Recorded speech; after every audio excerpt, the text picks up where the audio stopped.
very, very interesting and useful week. And we're going to together to look at ways of bringing together all the different compliance strands that are used in customs and revenue administration generally to build a very effective, practical plan for each of our customs administrations. I just want to recognize, first of all, the tremendous assistance that the Mauritius Revenue Authority have provided to us for this seminar and ongoing. I'm sure Mr. Singh will say more in his remarks. Let me just begin by just thanking the Revenue Authority, the management and the staff for their tremendous cooperation. This is, at least in recent months, the second time I've been here to these wonderful facilities. And I really, really appreciate the support and cooperation that you provide.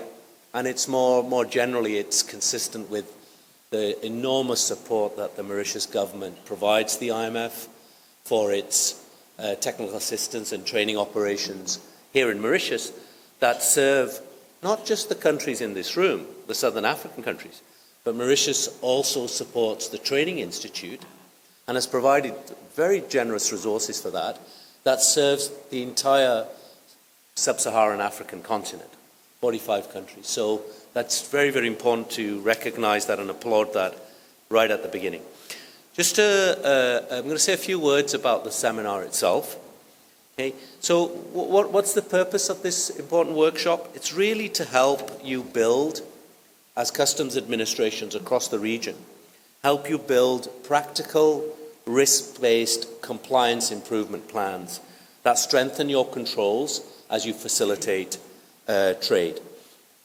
It's really trying to help you move from sort of fragmented compliance activities to developing an integrated risk management approach, using better targeting, stronger post-clearance interventions, and clearer feedback loops so that you all have stretched resources, limited resources, so that where your limited resources are allocated where they have the greatest impact.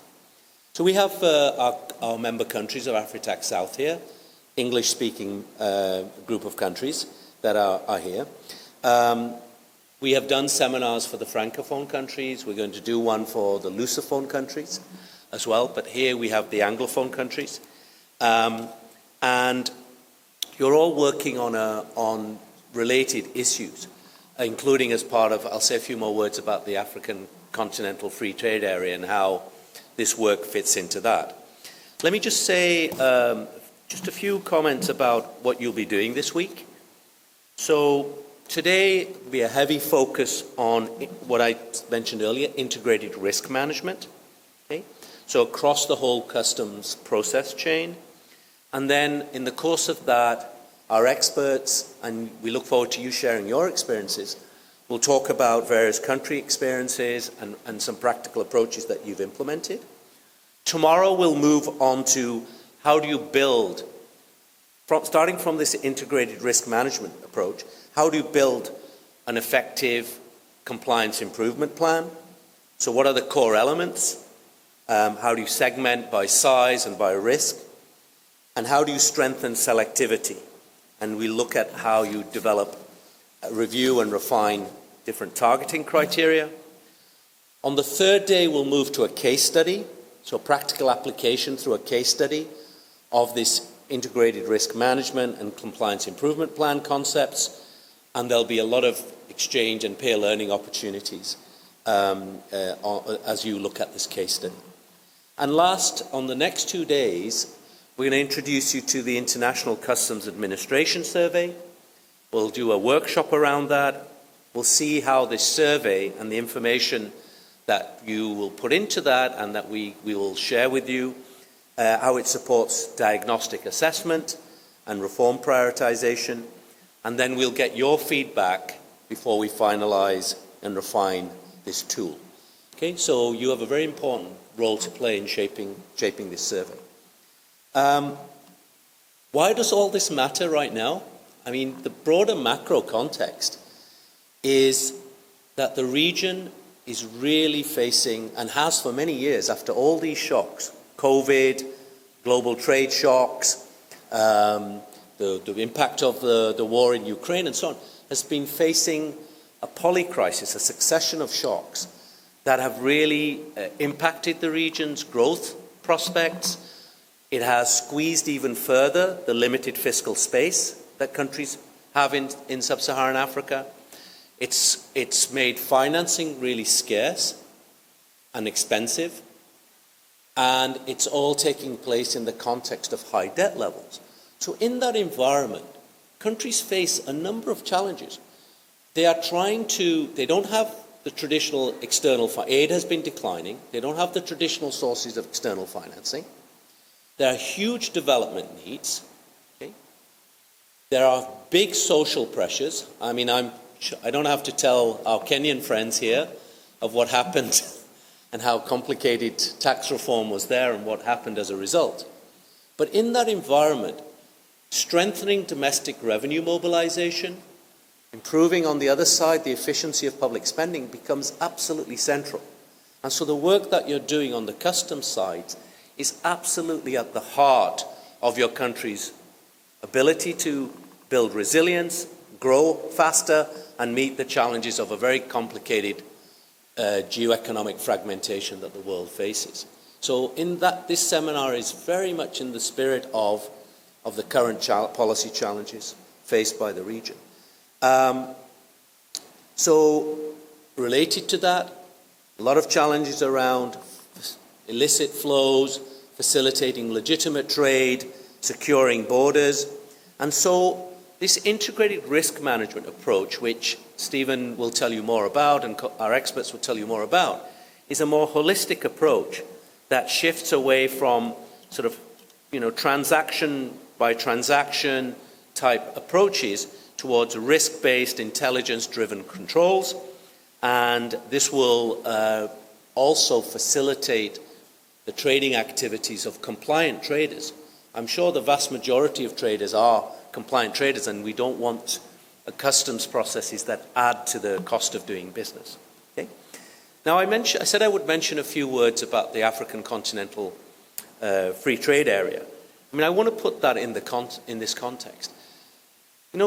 Strengthening regional integration, expanding regional trade is one opportunity to counteract the global, challenges that are reducing or dampening growth prospects. So, in our opinion at the IMF, everything that can be done to expand and accelerate implementation of the African Continental Free Trade Area will help boost the big economic challenges and prospects in sub-Saharan Africa, including for Mauritius. And so, we need to make sure that this work is integrated in that. Now, recently, Stephen didn't know I was going to say much about this, but I'm going to.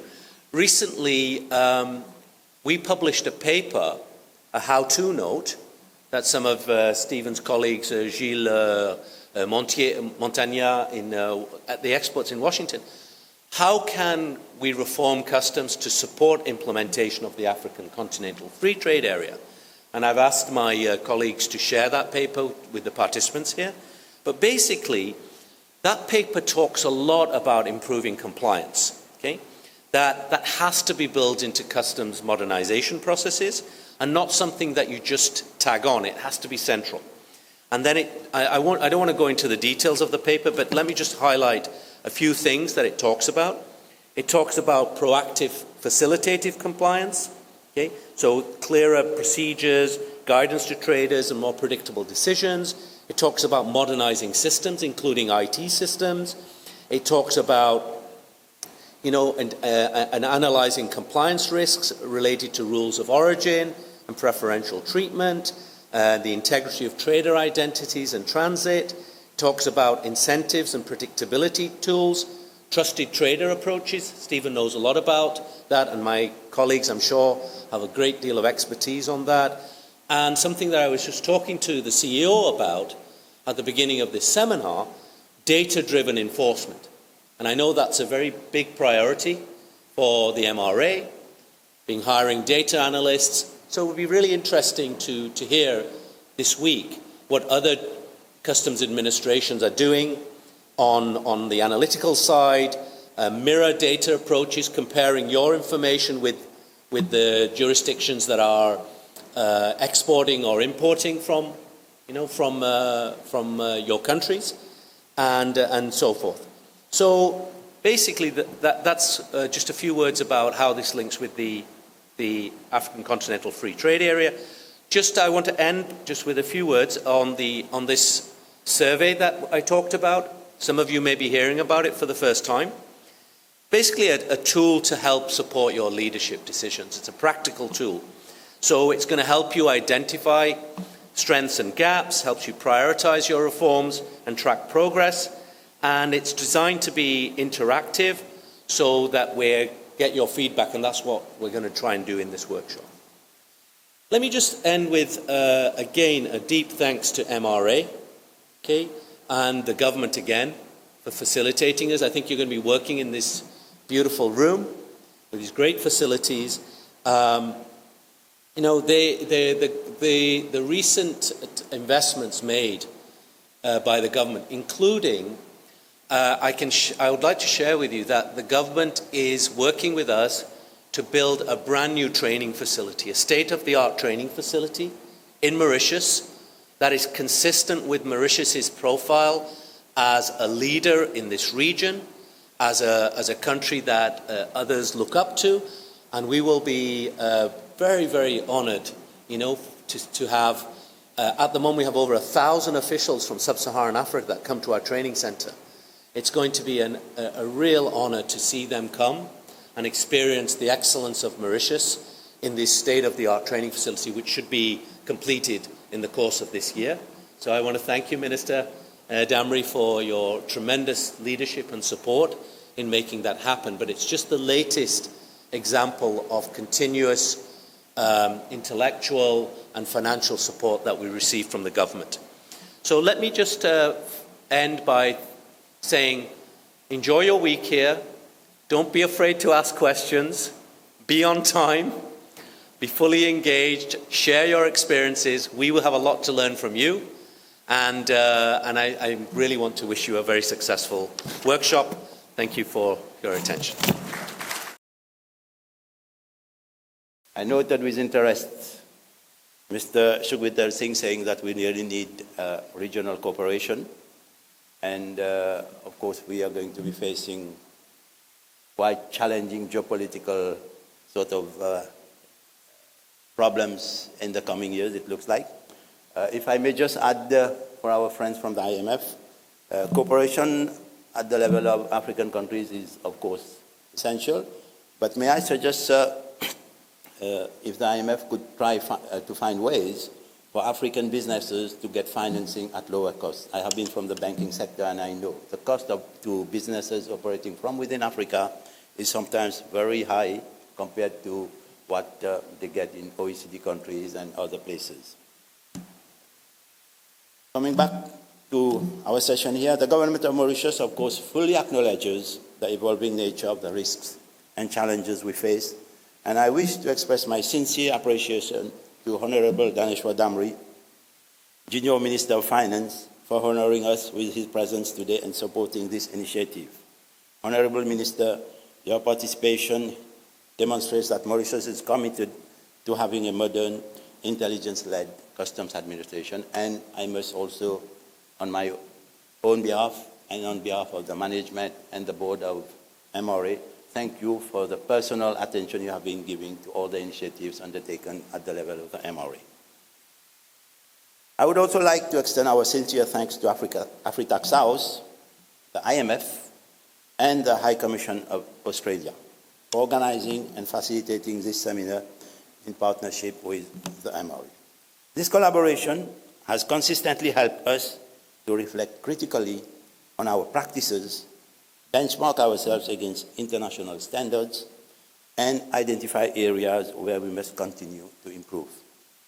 Ladies and gentlemen, the idea for this seminar emerged from our discussions with Mr. Mendes and his team for a critical assessment of the MRA's own risk management framework.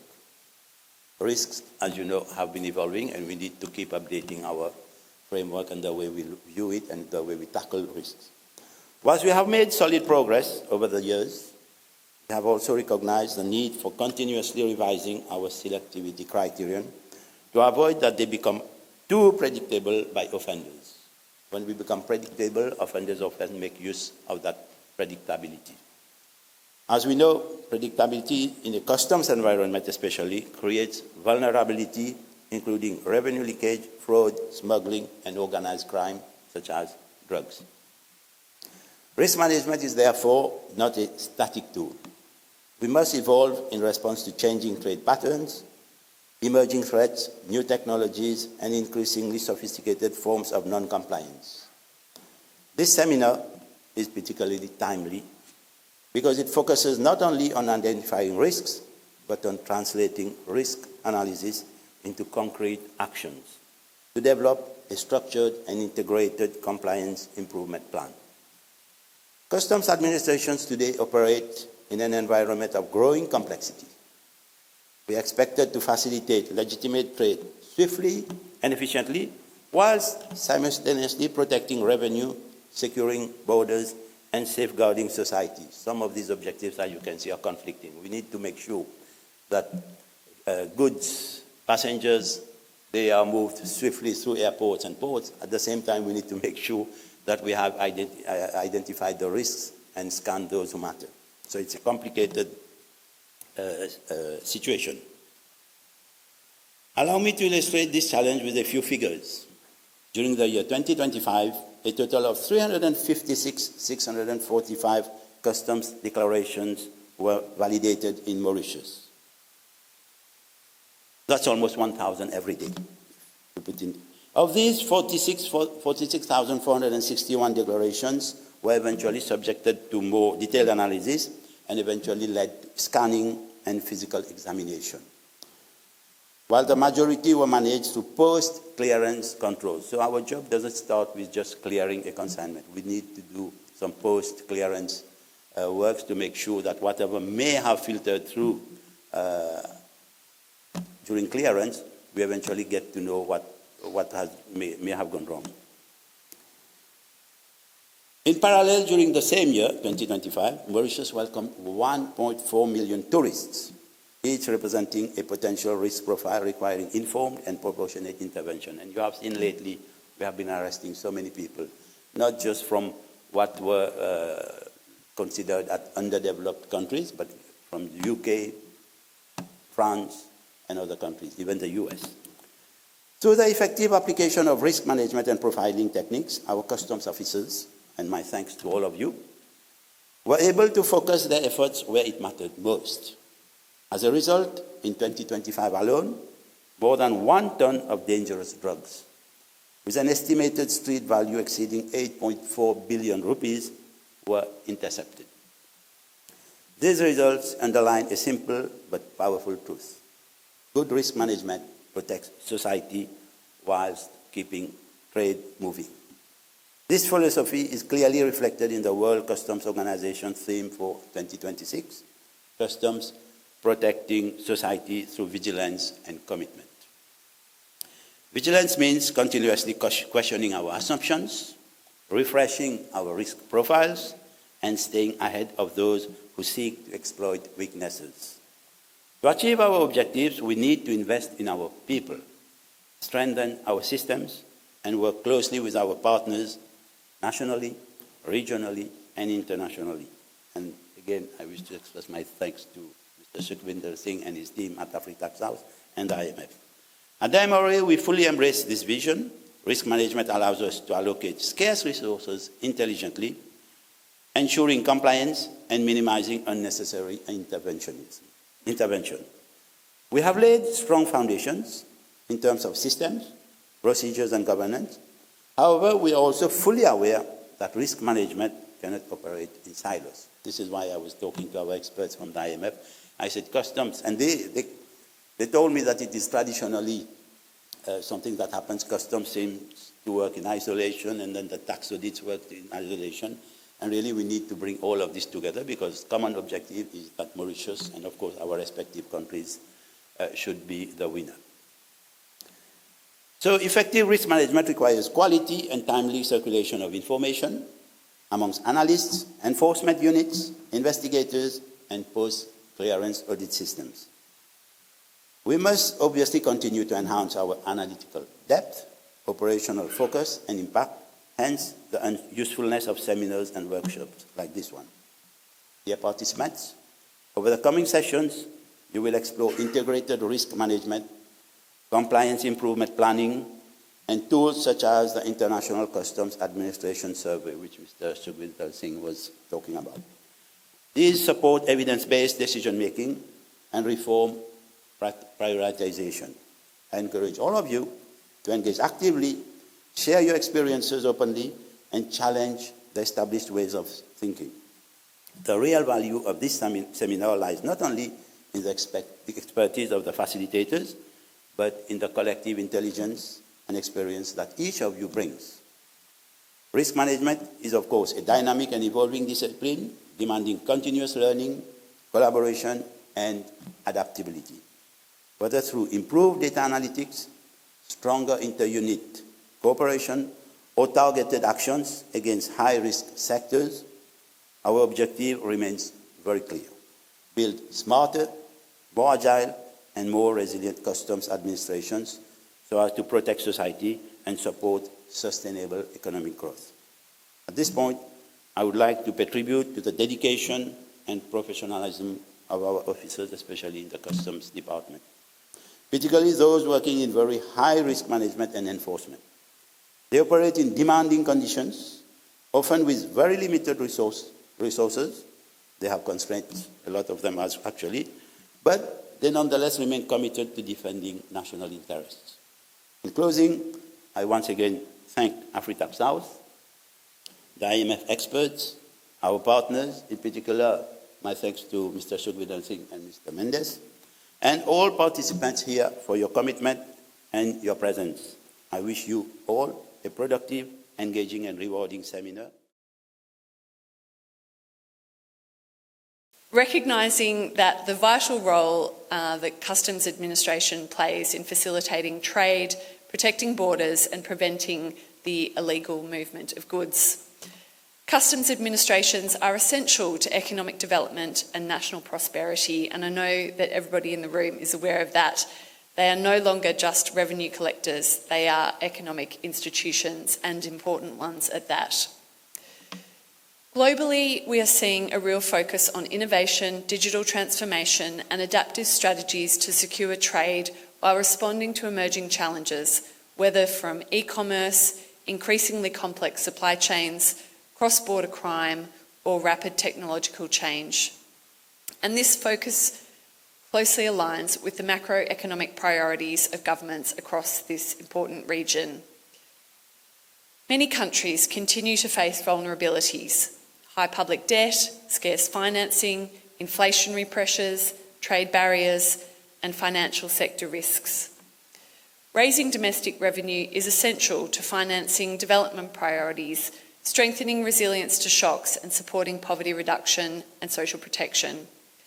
These pressures are compounded by the growing impact of climate change-related events, which place additional strain on our public finances. And I know that countries in this region and my own country are certainly being affected.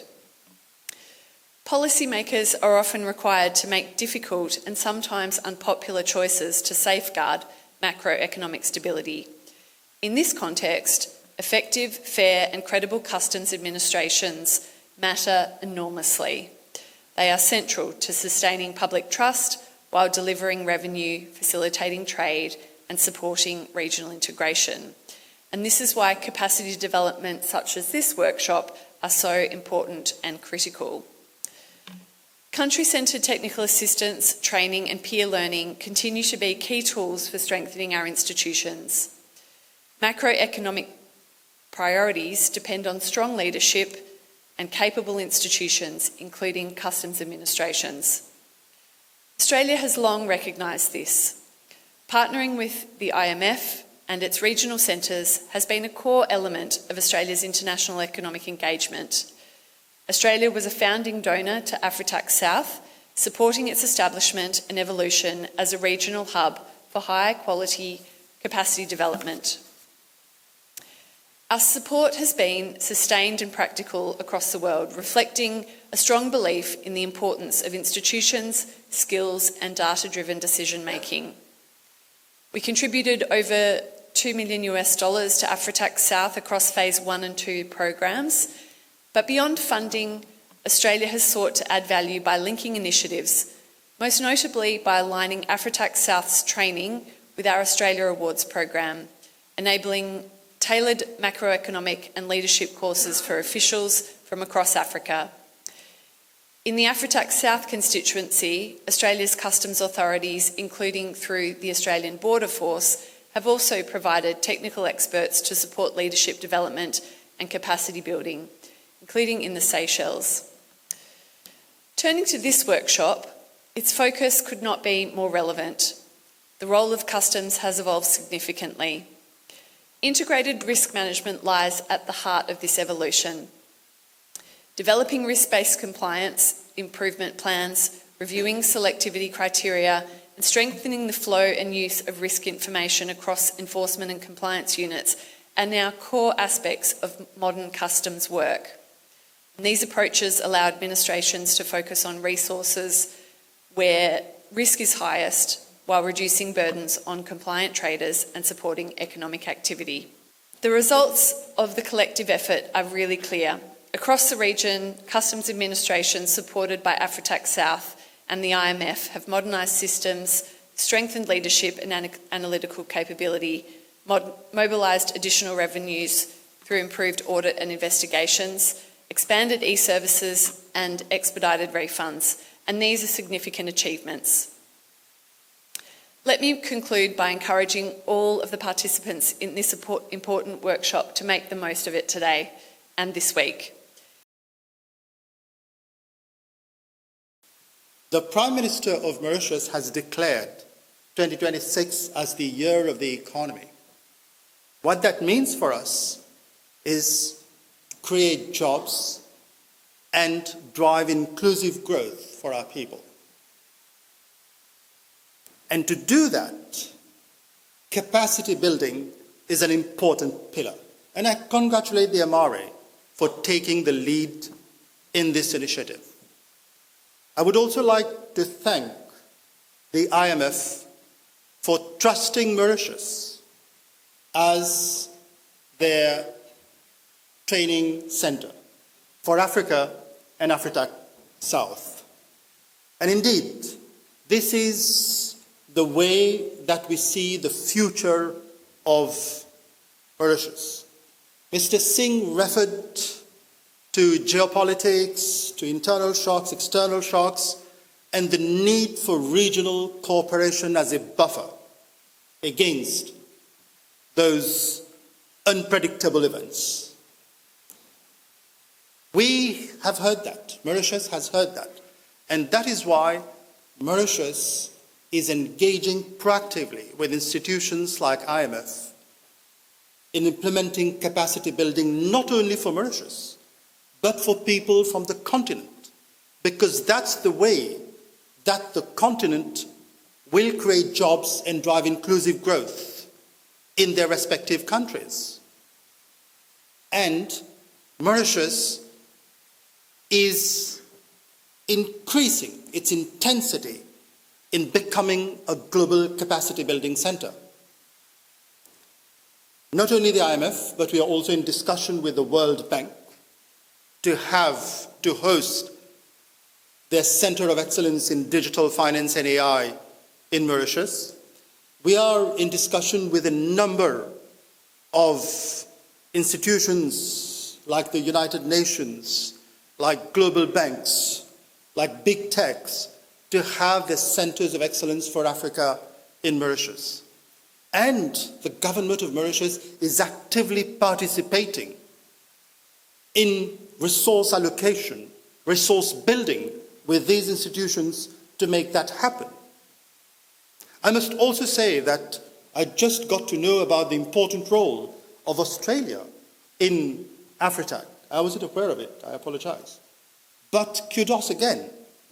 This is the kind of cooperation that we want in Mauritius. And I think Australia has been a great friend of Mauritius, and soon you'll be hosting COP31, COP Oceans, which is going to be very, very important for all 6 countries and Mauritius also.